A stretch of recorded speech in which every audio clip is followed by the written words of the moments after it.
Hello বন্ধুরা, মায়ের সংসার চ্যানেলে আপনাদের সুস্বাগতম। তোমরা কেমন আছো? আশা করি তোমরা ভালো আছো। আমিও ভালো আছি। আমি স্বস্তিকা, তোমাদের কাছে আবার নতুন ভিডিও নিয়ে চলে এলাম। এই দেখো, এই গাছটাকে দেখতে পাচ্ছ, চিনতে পারছো? এটা হচ্ছে কেতকী গাছ। কেতকী অনেকে ঝিন্টি বলে থাকি বাংলায়। তো তোমরা কি নামে গাছটাকে চেনো? তোমাদের ভাষায় তোমরা কি বলে নাম গাছটাকে চেনো? এর নামটা কি তোমরা অবশ্যই কমেন্টে জানিও। দেখো, আমি এটাকে পিঞ্চ করে করে গাছটাকে কতটা বুশি করে দিয়েছি, এত বুশি করে দিয়েছি। আর এখনো পর্যন্ত মোটামুটি শীতকাল অবধি আমার পিঞ্চ করা চলবে। আমি করেই যাচ্ছি যাতে গাছটা একটা সুন্দর শেপ দিতে পারি আর প্রচুর ভরে ভরে ফুল হয়। সেই জন্য আমি দেখো গাছটার চেহারা দেখো। আর কিছু কিছু ডালে একটা শেপে নিয়ে আসতে গিয়ে একটু ডালগুলোকে পিঞ্চ করা দরকার আছে। তো সেটাই আমি করছি আর তোমাদের সাথে শেয়ার করতে চলে এসেছি। এই দেখো, পাশ থেকে দেখতে পাচ্ছ নতুন নতুন ব্রাঞ্চ বেরোচ্ছে চারিদিকে দেখো।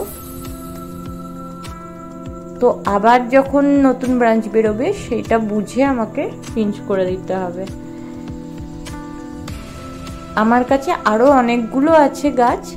তো আমার কাছে আপাতত যেই কালারটা আছে, এই দেখো শেপটা খালি দেখো, দেখছো একদম গোল টাইপের হয়ে এসছে। হ্যাঁ, তো যা বলছিলাম, আমার কাছে গাছ আছে যেগুলো, সেগুলো হচ্ছে হোয়াইট কালারের। আর এখানে একটা ছোট্ট মতো একটা ওই কেতকী গাছ হয়েছে। তো ওটারও আমি দেখো পিঞ্চ করে দিচ্ছি যাতে চলো শীতকাল অবধি কিছুটা তো ঝাঁকড়া হবে, কিছুটা বুশি হবে। তার জন্য আমি এটাও করে দিচ্ছি। অনেক রকম কালার হয়, ভায়োলেট, পিঙ্ক আর ইয়েলো হয়। আমার কাছে হোয়াইটটা আছে। গাছকে বুশি করতে গেলে অবশ্যই পিঞ্চ করা দরকার, আর আমি সেটাই করছি। আরো বাকি কালারগুলো কালেকশনে রাখার চেষ্টা করব অবশ্যই।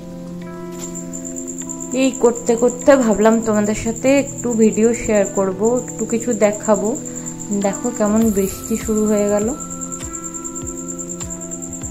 একটা কাজ কিছু করার ইয়ে নেই, থেমে থেমে বৃষ্টি হচ্ছে। একবার বৃষ্টি হচ্ছে, একবার রোদ উঠছে, এই হয়ে যাচ্ছে। আর আমার বগনভিলিয়াগুলো ভিজতে থাকছে। আবার সেই বৃষ্টি শুরু, কোনো কাজ করার জো নেই। আর এই দেখো, এটা পার্সলেন নতুন, এটা দিদি দিয়েছিল। ওটাকেও দেখো পিঞ্চিং করে কোনো অনেকটা ঝাঁক হয়ে গেছে। আর মশরুস তো আছেই, আমার কাছে প্রচুর আছে, ওগুলো কাটিং করে রেখেছি। এই দেখো সবগুলোকে আমি কাটিং করে রেখেছি, আবার নতুন করে ফুলে ভরে যাবে। আর এই দেখো জানলাতেও আমি রেখেছি, দেখছো? এগুলো সব বোতলে করে রেখেছি, বোতল কাটিং করে কালার করেছি, এখানেও সাজিয়ে রেখেছি। আর এই বৃষ্টির জ্বালায় আমার ভিডিও বানানো হচ্ছে না। আজকে ভাবলাম একটা কিছু ভালো তোমাদের সাথে শেয়ার করব, কিন্তু ভাগ্যে নেই। তো আজকেও বোধহয় হবে না। যাই হোক, যেটা হচ্ছে তোমাদের সাথে শেয়ার করছি। দেখতেই পাচ্ছ কতটা জোরে বৃষ্টি হচ্ছে। আর আমার বগনভিলিয়াগুলো সত্যি পুরো ভিজছে।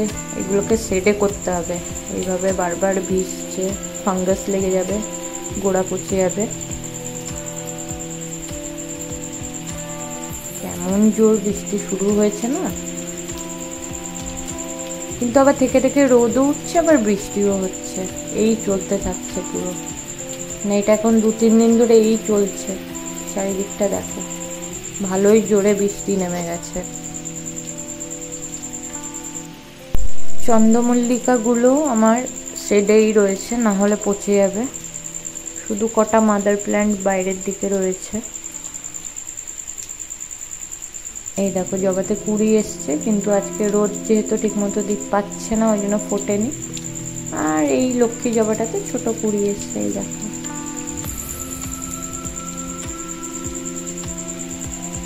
বেশ সুন্দর ফুল দিচ্ছে রোজই ছোট্ট ছোট্ট গাছগুলো। তো বন্ধুরা, তোমরা যারা নতুন দেখছো আমার চ্যানেলটাকে সাবস্ক্রাইব করে দিও, একটা লাইক করে দিও, আর বেল আইকন ক্লিক করতে একদম ভুলবে না, তাহলে নোটিফিকেশন চলে যাবে যখনই আমি ভিডিও পোস্ট করব। আর দেখো প্রচুর বৃষ্টি হচ্ছে, আমার ভিডিওটা ইনকমপ্লিট থেকে গেল।